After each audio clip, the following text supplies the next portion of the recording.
দক্ষিণ সিটির নগর ভবনে আন্দোলনকারীদের উপর হামলার ঘটনায় স্থানীয় সরকার উপদেষ্টা আসিফ মাহমুদের সংশ্লিষ্টতা রয়েছে বলে অভিযোগ করেছেন বিএনপি নেতা ইশরাক হোসেন। এই হামলাকে জাতীয় নির্বাচন অনুষ্ঠানে ব্যাঘাত ঘটানোর প্রচেষ্টা হিসেবে উল্লেখ করে গণতন্ত্রের বিপক্ষে ষড়যন্ত্র বলেও উল্লেখ করেন তিনি। মাহতাব মিনহাজের প্রতিবেদন। I am Ox.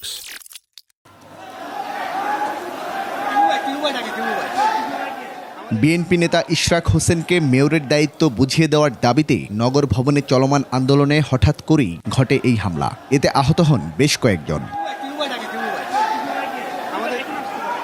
আহতদের দেখতে ঢাকা মেডিকেলে আসেন ইশরাক হোসেন। একজনের অবস্থা আশঙ্কাজনক জানিয়ে হামলাকারীদের দ্রুত আইনের আওতায় আনার দাবি করেন। একজনকে ছুরি দিয়ে আঘাত করে তার ফুসফুসে একটি ছিদ্র করে ফেলা হয়েছে। তার অবস্থা আশঙ্কাজনক। তার কি হবে আমরা জানি না।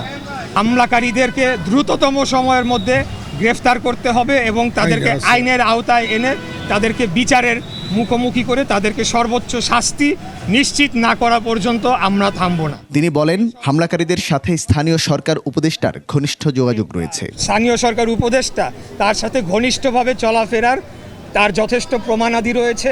তার গাড়িতে করেও সে ঘোরাফেরা করতে বলে আমরা জানতে পেরেছি। অতএব এখানে একটা যোগসূত্র অবশ্যই খুঁজে পাওয়ার বিষয় রয়েছে বলে আমি মনে করি। সবাইকে নির্ভয়ে নগর ভবনে আসার আহ্বান জানান ইশরাক হোসেন।